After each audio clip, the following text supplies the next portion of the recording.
दोस्तों Pakistan cricket team के साबक कप्तान बाबर आजम वास्ते 2023 का साल कुछ ठीक नहीं रहा। 2023 ਦੇ ਵਿੱਚ बाबर आजम के कोलों पाकिस्तान क्रिकेट टीम की कप्तानी भी चली गई, क्योंकि बाबर आजम 2019 ਦੇ ਵਿੱਚ पाकिस्तान क्रिकेट टीम के कैप्टन बने सी। लेकिन 4 साल तक बाबर आजम ने पाकिस्तान क्रिकेट टीम की कप्तानी की। लेकिन 2023 ਦੇ ਵਿੱਚ बाबर आजम के कोलों पाकिस्तान क्रिकेट टीम की कप्तानी लै ली गई, क्योंकि बाबर आजम की क्यादत ਦੇ ਵਿੱਚ पाकिस्तान क्रिकेट टीम इंडिया ਦੇ ਵਿੱਚ वर्ल्ड कप खेलन गई सी।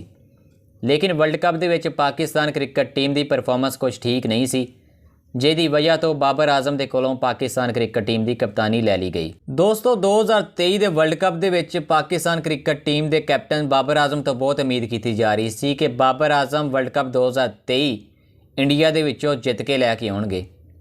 लेकिन वर्ल्ड कप के विच पूरी टीम की बुरी परफॉर्मेंस की वजह तो बाबर आजम के कोलों पाकिस्तान क्रिकेट बोर्ड ने कप्तानी वापस लै ली। लेकिन दोस्तों हुण इंग्लैंड के साबक कप्तान नासिर हुसैन ने यह उम्मीद की कि 2024 का साल जिहड़ा वा बाबर आजम वास्ते बहुत अच्छा रहेगा। उन्हां दा ये कहना वा कि बाबर आजम जिहड़े कि पाकिस्तान क्रिकेट टीम के हुण कैप्टन नहीं आ, इस वजह तो बाबर आजम के उत्ते कप्तानी का भी कोई प्रैशर नहीं होएगा और बाबर आजम अपनी बैटिंग ते फुल तवज्जो देंगे। इस तरह बाबर आजम वास्ते 2024 का साल एक लकी साल होएगा।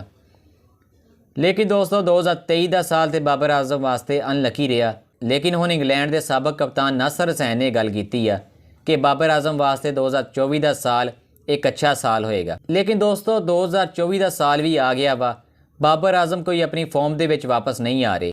लेकिन दोस्तों हुण आपां देखते हैं कि इंग्लैंड के साबक कप्तान नासिर हुसैन ने जिहड़ी ये पेशनगोई की कि ये पेशनगोई सच साबित होंदी आ या नहीं। लेकिन बाबर आजम के फैंस भी ये चाहुंदे आ कि बाबर आजम अपना जलवा दिखाउण, बाबर आजम दोबारा अपनी फॉर्म दे विच आउण, क्योंकि बाबर आजम ही पाकिस्तान क्रिकेट टीम के एक बहुत उमदा खिलाड़ी है